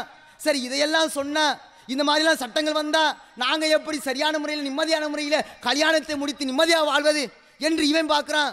அதனால் யாருமே பேசாத ஒரு நிலைமை இந்த அளவுக்கு தாறுமாறாக வளருது. இன்றைக்கு வெளிநாடு போகக்கூடிய நிலைமையை எடுத்து பாருங்க, கொஞ்சம் சிந்திச்சு பாருங்க. என்ன நிலைமை? மிக மோசமான அடிப்படையில் வெட்ட வெளிச்சமாக நடக்கக்கூடிய தவறுகள் தெரிந்தாலும் எச்சரிப்பதற்கு ஆள் இல்லை. இன்றைக்கு பார்க்குறோமே, இஸ்லாமிய சமுதாயம் என்று இருக்கிறார்கள், முஸ்லீம்கள் என்று இஸ்லாமிய ஊரில் வாழ்றீங்க. வாழக்கூடிய நேரத்தில் ஒரு பெண் வெளிநாடு போறாள் என்றால் உண்மையா, அதாவது எந்த சொல்றதுக்கு வார்த்தையே வருதில்லை. ஆண்களாக இருக்கக்கூடியவர்கள், பெற்றவர்கள், திருமணம் முடிக்கக்கூடியவர்கள், இவர்களுக்கெல்லாம் கொஞ்சமாவது ரோசம் இருக்குதா? சுரணை இருக்குதா? என்ன செய்யறோம் தெரியுமா? ஒரு பொம்பளை வெளிநாடு போறான்னு சொன்னா யாருடைய பிடிச்சி அனுப்பி வைக்கிறோம். பாஸ்போர்ட் எடுக்கிறதுக்கும் விசா எடுக்கிறதுக்கும் அனுப்பி வைக்கிறோமே. அவன் யாரு கேட்ட சொல்றோம், அவன் என்னுடைய சகோதரன், உடன் பிறந்த சகோதரத்தை அனுப்பி வைக்கிறீங்களா? கேட்ட சொல்றோம் மாமா என்று. எங்க உங்களுடைய அம்மாவுடைய சகோதரனா? இல்ல. யார் அவன்? யாருமே தெரியாது. இப்போ வந்தவன், நேற்று வந்தவன். சரி, பொம்பளையே ஏஜென்ட் மூலமா அனுப்ப வேண்டும் என்று நேற்று வந்தவனிடத்தில் எந்த ஒரு துணையும் இல்லாமல் நீங்க அனுப்பி வைக்கிறீங்களே. அனுப்பி வச்சா பாதுகாப்பா வருவான்னு நினைக்கிறீங்களா?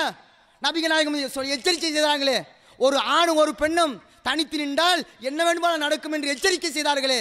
இந்த நிலைமை வராதா? ஒரு பெண் கன்னி பெண்ணாக போறாள், தவறான வழியில் கன்னி பெண்ணாக நீங்க அனுப்பி வைக்கிறீங்க, நம்பி அனுப்பி வைக்கிறீங்க. அவன் ஆண் என்பதை எப்பாச்சும் காட்ட மாட்டானா? அப்போ அவன் என்ன செய்வான்? கொழம்புக்கு கூட்டி போறவன் சரியான முறையில் வருவாளா? சந்தேகம். அப்போ என்ன செய்யறான்? இதெல்லாம் பார்க்காம நாங்கள் அனுப்பி வைக்கிறோம் என்று சொன்னா நீங்களா யோசிக்கோங்க நாங்கள் யாருன்னு. அது மாத்திரம் இல்லை, இந்த அளவுக்கு செஞ்சு அனுப்பிட்டோமா? சரி, செய்யறதெல்லாம் செஞ்சுட்டு, பார்க்குறதெல்லாம் பார்த்துட்டு, முடிக்கிறதெல்லாம் முடிச்சுட்டு எல்லாத்தையும் வெளிநாட்டுக்கு அனுப்பிடுறோம். வெளிநாட்டுக்கு அனுப்பினா அங்கே உள்ள நிலைமை என்ன, எந்த அளவுக்கு மோசம் தெரியுமா? அதாவது எந்த அளவுக்கு ஆளாகிருக்கிறாங்கன்னு சொன்னால், ஒரு சம்பவம் தமிழ்நாட்டில், இந்தியாவில் ஜீ தமிழ் என்று சொல்லக்கூடிய ஒரு டிவி சேனல், அதில் சொல்வதெல்லாம் உண்மை என்ற நிகழ்ச்சி நடத்துவார்கள். இதில் என்ன சொல்கிறாங்கன்னு கேட்டால், அவங்க யார் பாதிக்கப்பட்டார்களோ அவர்கள் அந்த இடத்துல போய் என்ன செய்வாங்க, இதுதான் எனக்கு பிரச்சனை, இதுக்கு தீர்வை கண்டுத்தாங்க அப்படின்னு சொல்லி அங்கே முறையிடுவார்கள். ஆனால் ஒரு பெண்ணு அங்கே போய் முறையிடுறா. எங்கே? இந்தியாவில் ஒரு பெண் முறையிடுகிறாள். என்ன சொல்கிறா தெரியுமா? நான் இலங்கையை சார்ந்த ஒரு பெண்ணு, நான் வெளிநாட்டுக்கு போனேன். யார்? முஸ்லீம் பெண்ணா. நான் வெளிநாட்டுக்கு போனேன். வெளிநாட்டுக்கு போகிற நேரத்தில் நான் வீட்டில் வீட்டு வேலை செஞ்சிட்டு இருந்தேன். அவள் வேலை செஞ்சிட்டு இருக்கக்கூடிய நேரத்தில் எனக்கு ஒருத்தர் பழக்கமானார். நான் அவர்கிட்ட பேசி பழகினேன். பேசி பழகினத்துக்கு பிறகு எங்களுக்கு மத்தியில் என்ன செய்ய விட்டது? காதல் உருவாகி விட்டது. என்னுடைய நிலைமையை நான் சொல்கிறேன். எனக்கு 2 தங்கைகள் இருக்கிறார்கள். அவங்கள திருமணம் முடித்து வைக்க முடியாது. நானும் திருமணம் முடிக்கக்கூடிய வயசில் இருக்கிறேன். எங்களுக்கு திருமணம் ஆகாது. ஏனென்றால் நான் இங்கே சம்பாதித்து வீடு கட்டி வாகனங்கள் வாங்கினாத்தான் எங்களுடைய குடும்பத்தில் நானும் எங்களுடைய குடும்பங்களும் அதன் மூலம் பாதுகாக்க பெற முடியும். இந்த நிலைமை எங்களுக்கு இருக்கிறது அப்படின்னு சொன்ன உடனே அங்கே இருந்தானே அவன் சொல்கிறான், நான் உன்னை திருமணம் முடிச்சுக்கிறேன், நான் ஊருக்கு கூட்டி போகிறேன் அப்படின்னு சொல்லி பேசியிருக்கிறார்கள். பேசினா யார் பேசுறது யார் தெரியுமா? அவ எந்த இலங்கையை சார்ந்த பெண்ணாக இருந்தாலும் நம்ம ஊரை சார்ந்த பெண்ணு. நீங்கள் அடித்து பாருங்க, சொல்வதெல்லாம் உண்மையில் அடித்து பார்த்தீங்கன்னா தெரியும். அப்போ நம்ம ஊரை சார்ந்த கிண்ணியாவை சார்ந்த பெண்ணு சொல்கிறா, நான் கிண்ணியா ஊர், என்ன நிலைமை இப்படி. ஆனால் அவன் யாருன்னு கேட்டால் ஒரு கிறிஸ்டியன், மார்க்கத்தில் இல்லாதவன். அவன் எதனால் ஈர்க்கப்படுறான், எனக்கு இந்த நிலைமை இருக்குது, வரதட்சணை மூலமாக நான் பாதுகாப்பு பெற முடியாது அப்படின்னு சொன்ன உடனே, ஏன் இந்த கொடுமை, நான் தான் ஒன்றை திருமணம் முடிச்சுக்கிறேன் வாவேன் அப்படின்னு சொன்னா, இந்த கொடுமையெல்லாம் பார்த்து விட்டு அவன் என்ன செய்யறான், அவனுக்கு தலையை நீட்டி ஊருக்கு போனா அங்க நிம்மதி இல்லை. அங்க என்ன செய்யறான், மாமியார் கொடுமை, இவன கொடுமை, தேடுவார் அற்ற ஒரு நிலைமை. திரும்ப என்ன செய்யறான்னு கேட்டா, அங்க இருந்து இங்க ஊருக்கு வர்றான். ஊருக்கு வந்தா இவங்க சேர்ப்பாங்களா? யாரு முதலாக விடக்கூடிய தவறு யாரு தெரியுமா? பெற்றோர்கள். இவங்க எப்படி சேர்ப்பாங்க? சரி, ஒன்றை வெளிநாட்டு தானே அனுப்பி வச்சோம், கிறிஸ்டியனோட இந்தியாவுக்கு போக சொல்லி வச்சோமா, இந்த மாதிரி கேட்டு திரும்ப ரிட்டர்ன் இந்தியாவுக்கு போகிறான். போனால் அவன் அங்கே போய் நியாயம் கேட்குறான். எனக்கு நியாயம் வேணும், எனக்கு எங்கள் ஊரில் எனக்கு இடம் கிடையாது, திருமணம் முடித்தவர்களையும் இப்படி பண்ணுறாங்க, ஆனால் என்னுடைய மார்க்கத்தையும் விட்டு விட்டு நான் வந்துவிட்டேன் என்ற ஒரு நிலைமை அந்த பெண்ணுக்கு வந்திருக்கிறது என்றால், இதுக்கெல்லாம் யார் காரணம்? அந்த பெற்றோர்கள் மட்டுமா? அந்த பொம்பளை மட்டும்தான் காரணமா? யாரெல்லாம் பெண்ணிடத்தில் கை நீட்டி வாங்கி வீடு கட்டினீர்களோ எல்லாருமே இதுக்கு காரணமாக அல்லாஹ்விடத்திலே நாளை மறுமை நாளிலே பதில் சொல்ல காத்து கொண்டிருங்கள். அந்த அளவுக்கு நிலைமை. இது மாத்திரமா, பெண்கள் எல்லாம் சீரழிந்து சின்ன பின்னமாக மார்க்கத்தை விட்டு போகக்கூடிய ஒரு நிலைமைக்கு காரணமாக இந்த வரதட்சணை இருக்கிறது என்றால், இதெல்லாம் எவ்வளவு பெரிய ஒரு பாவம், இதெல்லாம் எவ்வளவு பெரிய கண்டிக்கக்கூடிய ஒரு விஷயம். இன்றைக்கு பார்க்குறோம், கிண்ணியா நாரி நாசம் எடுக்கக்கூடிய அளவுக்கு இன்றைக்கு வரதட்சணை நிலைமை. என்ன நடக்குது தெரியுமா? எல்லாருமே இதை கேட்டிருப்பீங்க. சொல்றதுக்கு மேடையில் சொல்லக்கூடிய செய்தி கிடையாது, வெக்கமா இருக்குது. ஆனால் நமக்கு தான் வெக்கம் இல்லையே, நமக்கு தான் ரோசம் இல்லையே.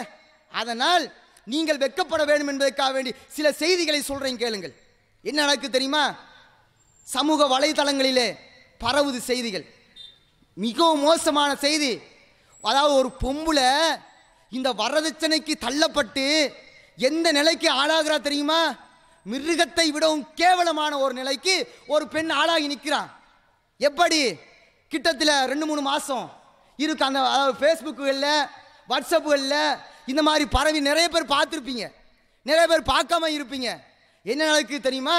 ஒரு பொம்பளை இங்கேருந்து போனால் அங்கே என்ன செய்யுது, யாருடைய கள்ள தொடர்பு, மிக மோசமான ஒரு நிலைமை. கள்ள தொடர்பா பெற்றா, வயிற்றுல குழந்தை, என்ன செய்யறது? அந்த குழந்தைய கரைக்க முடியாத ஒரு நிலைமை இருந்துச்சு. குழந்தை பெருத்திருச்சு, பெற்றெடுக்க வேண்டும். அதை மறைக்க முடியுமா? மறைக்க முடியல. எப்படி? சரி, குழந்தை பெற்றெடுத்தால் பெற்றெடுத்ததுக்கு பின்னாடி என்ன நடந்துச்சு தெரியுமா? ஒரு மிருகம் கூட செய்யாது. ஒரு குட்டியை ஒரு மிருகம் போட்டெடுக்குதுன்னு சொன்னா எந்த அளவுக்கு பாதுகாக்குது? தன்னுடைய உயிரை கொடுத்து தன்னுடைய குட்டியை வளர்க்க வேண்டும் என்று அந்த எண்ணம் அந்த மிருகத்துக்கு இருக்குதுன்னு சொன்னா, இந்த வரதட்சணையால் பாதிக்கப்பட்ட ஒரு பெண், அவளுக்கு அந்த நிலைமை, அந்த எண்ணம் அப்படி அடியோடு அழித்து தன்னுடைய அந்த ஹராத்தில் பெற்ற அந்த குழந்தையை எப்படி கொண்டா தெரியுமா? பாத்ரூம்ல டொய்லெட்ல போடக்கூடிய அந்த பேசன்ல போட்டு என்ன செய்யறான், அப்படியே அதை அப்படியே கொல்லக்கூடிய ஒரு முயற்சியை செய்யறான். இது 1-2 1 தான் பார்த்துருக்குறோமா? ஏராளமான விஷயங்கள் நாங்கள் பார்க்குறோமே, நடந்துச்சே. யார் செய்தா இது? அந்நிய சமுதாயத்தில் உள்ள ஒரு பெண்ணா? மற்ற சமுதாயங்களில் உள்ள ஒரு பெண் செஞ்சாலா? இஸ்லாமிய மார்க்கம் எப்படிப்பட்ட ஒரு மார்க்கம், இஸ்லாத்தினுடைய அந்த செய்திகள் எல்லாம் எப்படி சொல்லக்கூடிய செய்திகள், இதையெல்லாம் ஏற்ற ஒரு பெண் இந்த காரியத்தை செய்தாள் என்றால் இதுக்கு யார் காரணம்? இது யாரால் செய்யப்பட்டது? ஆண்களா இல்லையா? நாங்கள் தானே காரணமாக இருக்கிறோம். வரதட்சணை வாங்கியவர்கள், பெண்களுடைய வீட்டிலே உள்ளவர்கள் அனைவர்களும் இந்த பாவத்தை சுமந்தே ஆகுவார்கள். ஏன்? நீங்க வாங்கியதினால தானே, நீங்க இந்த செயலை செஞ்சதினால தானே அந்த பெண் அந்த ஒரு நிலைமைக்கு போயிருப்பாளா? நீ அந்த பெண்ணை சரியான அடிப்படையில் மார்க்கம் சொல்லக்கூடிய விதத்தில் மகரை கொடுத்து திருமணம் முடித்திருந்தால் உனக்கு வரதட்சணை தர வேண்டும் என்ற ஒரு நிலைமை அவருடைய கற்பை இந்த மாதிரி அழிச்சிருப்பாளா? அழிச்சிருக்க மாட்டாள். சகோதரர்களே, அது மாத்திரம் இல்லை, இந்த அளவுக்கு வாயால் சொல்லாத அளவுக்கு இன்றைக்கு விபச்சாரங்கள் அதிகமாக இருக்குது. இது ஒண்ணா? அடுத்தது என்ன நடக்குது தெரியுமா? ஒத்தி வந்து வெளிநாடு போறான்னு வைங்களேன், அது எப்படி மாற்றப்படுதுன்னு சொன்னா, அவ எப்படி மாறுகிறாள் என்றால் ஒரு குடும்பத்துக்கு தகுதி இல்லாத ஒரு பெண்ணாக மாறி விடுகிறாள். இன்றைக்கு பார்க்குறோம், ஒரு பொம்பளை வந்து வெளிநாடு போறான்னு சொன்னா குடும்பத்தில் சந்தோஷம் இல்லை, அடிக்கடி போறான். என்ன நடக்குது? ஒருத்தரம் போனா வீட்டை கட்டினா சரி இருப்போண்டு இருந்தாளா? இல்லை. என்ன, இவன் சொகுசா வாழ்ந்துக்கிட்டான். வெளிநாடு போய் உழைச்சி தந்தாளா? வெளிநாடு போய் இந்த மாதிரியான சொகுசான வாழ்க்கையை பார்த்தானா? போயிட்டு வந்தாலும் திருமணம் முடிச்சாலும் திரும்ப என்ன செய்யறான்? அனுப்பி வைக்கிறான். என்ன காரணம்? இவ வந்து இந்த நிலை, இவளை வீட்டை கட்டுறான், இவளை எல்லாமே கொடுக்குறான். இவர் வந்து தலையாட்டி பொம்மை மாதிரி வீட்டில் கொடுக்குறத நல்லா வயிறு முட்டை உண்டுகிட்டு இருக்காரு.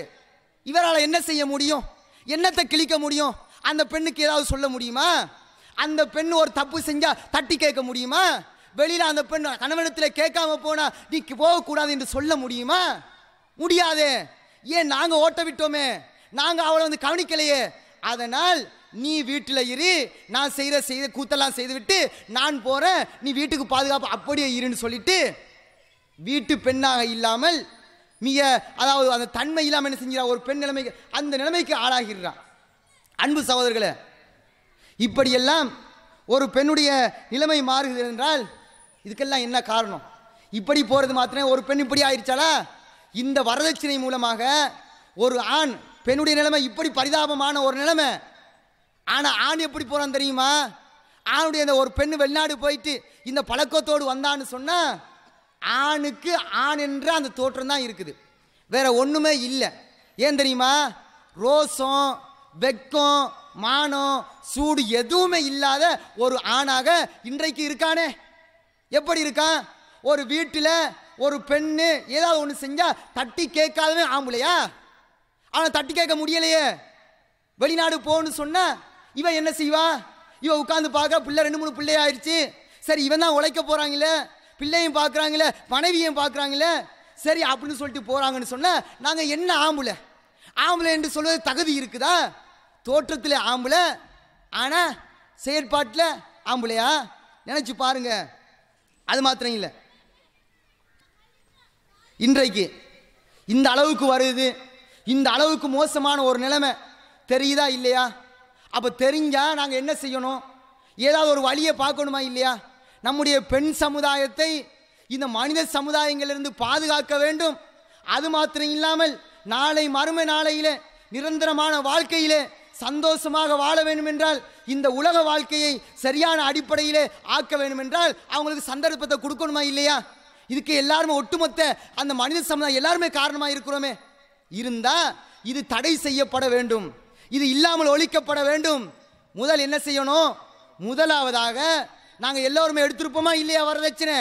உண்மையான ரோசமான ஆண்களாக இருந்தால் இன்றையாவது இருந்து திருந்தி சொல்லுங்க. வீடு எடுத்தோமா, வாகனங்கள் வாங்கினோமா, மற்ற கார் பங்களாக்களை அவங்க மூலமாக பயன்படுத்தி விட்டோமா? இன்றிலிருந்து நீங்கள் முடிவு செய்யுங்கள். உங்களுடைய தரத்துக்கு ஏற்ற விதத்திலே தான் உங்களுக்கு வரதட்சணை தரப்பட்டிருக்கும். அன்றைக்கு உழைக்கிறவனுக்கு கார் வாங்கி தர மாட்டாங்க. அதே மாதிரி யார் வந்து நல்ல சம்பாத்தியம் பண்றானோ, யார் லட்சக்கணக்கில் உழைக்கிறானோ அவனுக்கு என்ன செய்வாங்க? கார் பங்களாக்கள் வாங்கி கொடுப்பாங்க. நாங்கள் சொகுசை கண்டுட்டோம், அதனால திருப்பி கொடுக்க மாட்டேங்கிறோம். உண்மையாக வெக்கம் உள்ளவர்களாக, உண்மையான ஆண்களாக நாங்கள் இருந்தால் இதில் எந்த விதத்தில் நியாயம்? நீங்க சொல்லுங்க பாப்போம். ஏதாவது ஒன்றை நியாயப்படுத்த முடியுமா? பெண்ணிடத்தில் வரதட்சணை வாங்குறான்னு சொன்ன ஏதாவது ஒன்றை நியாயப்படுத்தி இதனால் தான் வாங்கினேன் என்று சொல்வதற்கு யாருக்காவது தைரியம் இருக்குமா? இல்லையே, சொல்ல முடியாதே. அப்ப இப்படியான ஒரு செயலை நாங்கள் செய்கிறோமா இருந்தால் நாங்கள் என்ன செய்யணும்? எடுத்தோம், தெரியாம செஞ்சிட்டோம், எங்களுடைய நிலைமை அப்படி இருந்துச்சு, அதனால் நாங்கள் இன்றில்லாவது இருந்து என்னுடைய வீட்டை, மனைவியுடைய வீட்டை நான் திருப்ப கொடுக்கிறேன் என்ற அந்த எண்ணம் ஒருத்தருக்கு வர வேண்டும். உங்களுடைய மாமமாரை கூப்பிடுங்க, கூப்பிட்டு சொல்லுங்க, சரி எனக்கு முடிந்த அளவுக்கு நான் எடுத்த வரதட்சணையை உங்களுக்கு கொஞ்சம் கொஞ்சமாக எல்லாத்தையும் ஈடு செய்கிறேன் என்ற அந்த ஒப்பந்தத்தை உங்க மாமமாரோட போடுங்க. போட்டு ஆண்களாக நிரூபியுங்கள்.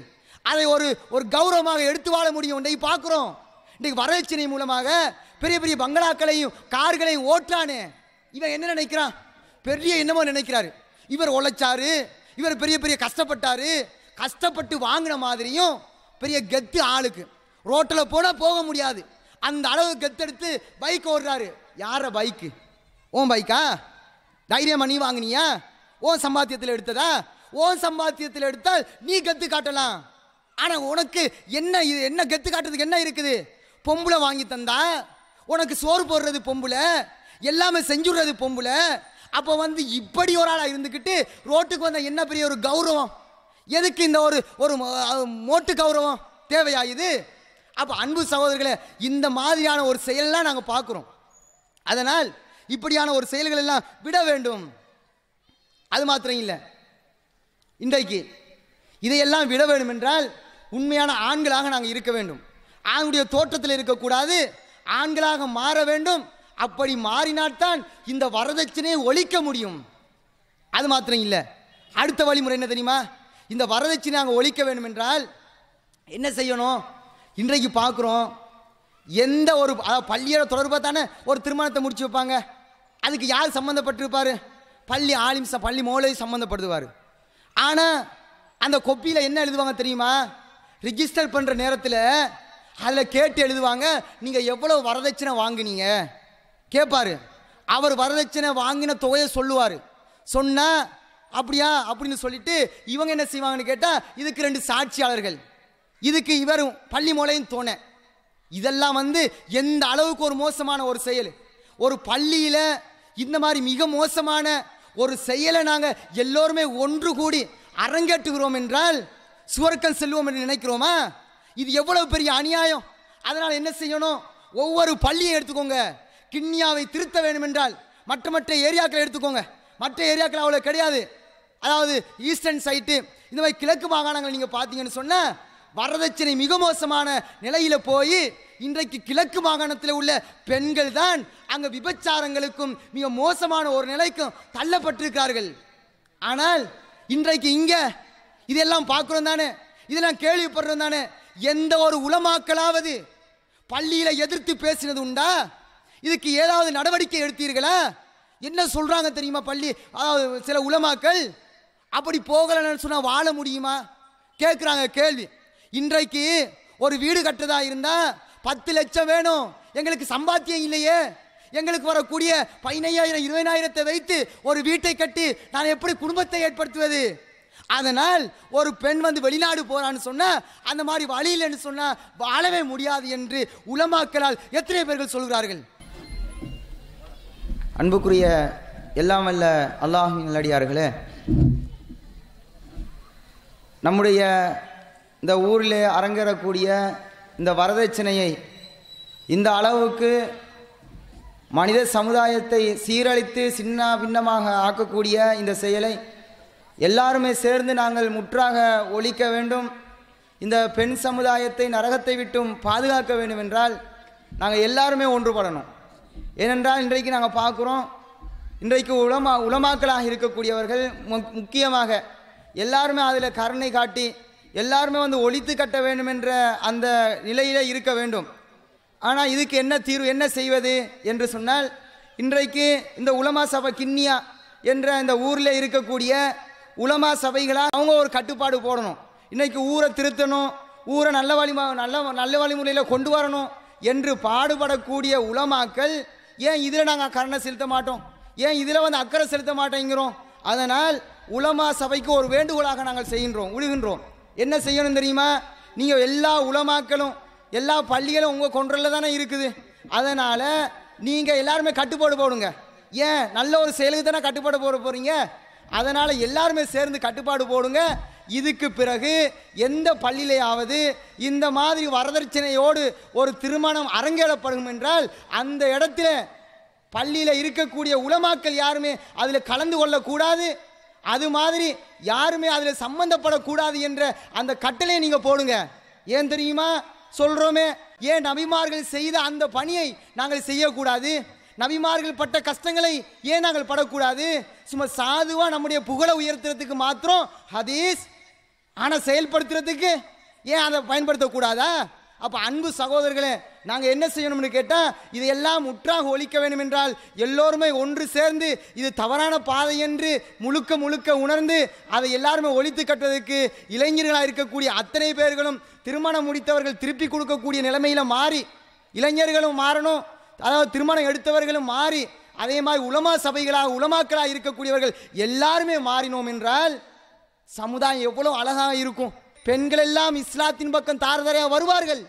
ஆனால் இந்த வரதட்சணை என்ற இந்த கொடுமையினால தான் வராமல் தடையாக இருக்கிறது. இவ்வளவு பெரிய ஒரு காரியம் இருக்கிறதுனால் எல்லாருமே விட்டு ஒழிக்க வேண்டும்.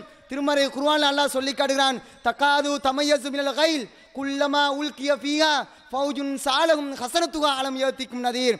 நரகத்திலே அவங்களை தள்ளக்கூடிய அந்த நேரத்திலே சொல்லுவார்கள், அலம் யத்திக்கும் நதீர், அச்சமூட்டி எச்சரிக்கை செய்தவர்கள் உங்களிடத்திலே வரவில்லையா என்று கேட்பார்கள். யார் மலக்கு கேட்பாங்க? இந்த நரகத்தில் உள்ளவர்கள் சொல்வார்களாம், ஆமா வந்தார்கள் தான். கத் யானா நதீர் ஃபக்கதபுனா, நாங்கள் பொய்ப்படுத்தி விட்டோம், அது மாதிரி எதுவுமே இல்லை என்று நாங்கள் நிராகரித்து விட்டோம் என்று சத்தியத்தை கேட்கும்போது தன்னுடைய வாழ்க்கையிலே அமல்படுத்த முற்படாமல் இருந்தோமே. ஆனால் நாங்கள் எல்லாருமே, நாங்கள் ஒரு பெண்ணு பாதிக்கப்பட்டிருப்பான், நம்மளால பாதிக்கப்பட்டிருக்க மாட்டான், நாங்கள் வரதட்சணை வாங்கியிருப்போம், ஆனால் நாங்களும் சேர்ந்து விபச்சாரத்துக்கு போனாங்களா இல்லையா, தவறு செய்தாங்களா இல்லையா, அவர்களுக்கு என்ன தண்டனை கொடுக்கப்படுமோ அதே தண்டனைக்கு நாங்களும் ஆளாகுவோம். அதனால் எவ்வளவு பெரிய உலமாவா இருந்தாலும் சரி, படித்தவனாக இருந்தாலும், எவ்வளவு பெரிய தக்குவாவாக இருந்தாலும் சரி, இந்த வரதட்சணைக்கு ஆளாக இருந்தோமே ஆனால் எல்லோருமே ஒட்டுமொத்தமாக நரக படுகொலியை சந்திக்க நேரிடும். அதனால் இந்த மாதிரியான தவறில் இருந்து எல்லாம் வல்ல அல்லாஹ் தஆலா பாதுகாப்பானாக என கேட்டு முடித்துக் கொள்கிறேன். வாஹதவானா அல்ஹம்துலில்லாஹ்.